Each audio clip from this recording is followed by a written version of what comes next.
Assalamualaikum warahmatullahi wabarakatuh. Hello everyone, my name is Ninda Andayani. I'm from the English Language Study Program Class A in 2024 with ID number 2402110015. In today's presentation, I'm going to talk about a very important skill in the workplace, which is email writing, format, tone, and etiquette. In many office environments, email is the main method of communication, whether you are contacting coworkers, supervisor, client, or even people from other company. Because of that, it's essential for us to understand how to write email that are clear, organized, and professional. In this explanation, I will guide you through three main aspects: the correct format of an email, how to maintain an appropriate tone, and the proper etiquette to follow when communicating through email. Alright, let's start with the first point, email format. A professional email usually follow a clear structure, and this structure helps the reader understand the message quickly. The first part is the subject line. The subject line should be short, direct, and informative. It should describe the main purpose of your email in just a few words. For example, request for meeting, submission of assignment, or inquiry about schedule. A good subject line helps the recipient know exactly what to expect before opening your email. Next is the greeting or salutation. You should always begin your email by addressing the reader politely. If you know their name, use it like Dear Mr. Ahmad or Dear Miss Sari. If you don't know their name, you can use Dear Sir or Madam. Using a proper greeting shows respect and set a professional tone right from the beginning. After the greeting, we move to the opening sentence. The opening sentence explains your purpose. It can be something like, I am writing to inform you about blank blank blank, or I would like to request blank blank blank, or I hope this email finds you well. This introductory sentence helps the reader understand the context before you give more details. Then we have the body of the email. This is the part where you give the information you want to communicate. In professional emails, it's very important to keep your sentence clear and concise. If you need to explain several points, you can separate them into small paragraphs or even bullet points. This makes the email easier to read and prevent confusion. You should avoid writing long, unstructured paragraphs because they can overwhelm the reader. And then after the body, you close your message with a closing sentence. This is usually polite and expresses appreciation. And then example include, thank you for your attention, I appreciate your help, or please let me know if you need further information.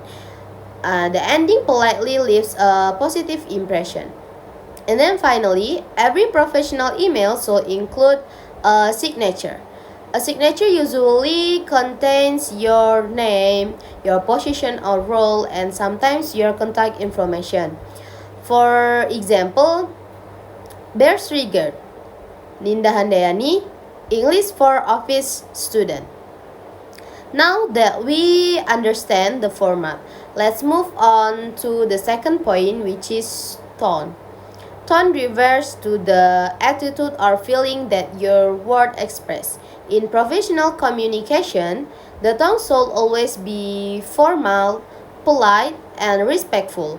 Even if you are sending a simple message, you should still use complete sentence and avoid informal language. Using slang, abbreviations, or overly casual expression is not appropriate in professional email. For example, instead of saying, hey, can you send the file ASAP? You should write, could you please send the file as soon as possible? This expression sounds more professional and respectful. Another important thing about tone is being neutral. Avoid expressing anger, frustration, or sarcasm through email. When you need to correct someone or mention a problem, choose polite and soft language. Instead of saying, You didn't send the report. You can say, it seems the report has not been sent yet. This sounds more professional and prevents misunderstanding. And then tone also affect how people perceive you in the workplace. If your tone is polite and clear, people will comfortable communicating with you and your message will be taken more seriously. The last point is email etiquette, which refers to the rule of polite behavior when sending emails. First, always check your spelling and grammar before sending an email. Error can make your message look unprofessional. Reading your email again usually helps you catch mistakes.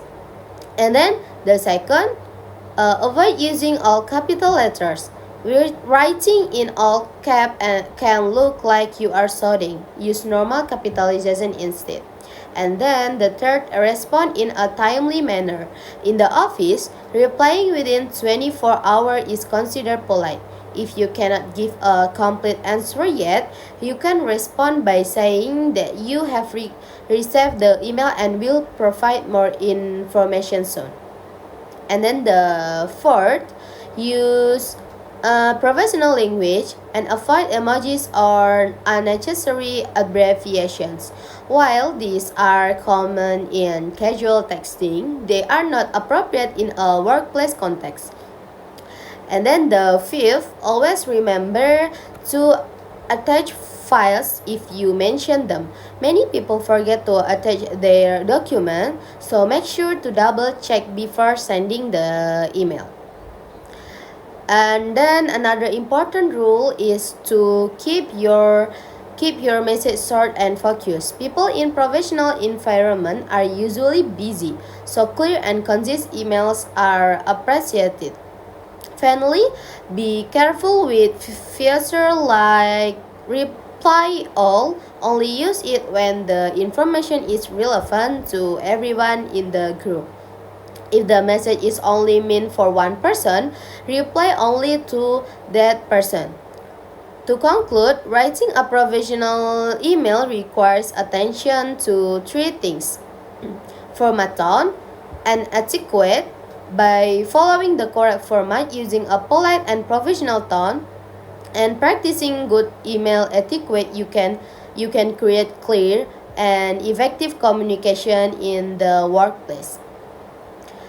And then mastering this skill will help you in your studies, your future job, and any formal communication you will have in the future.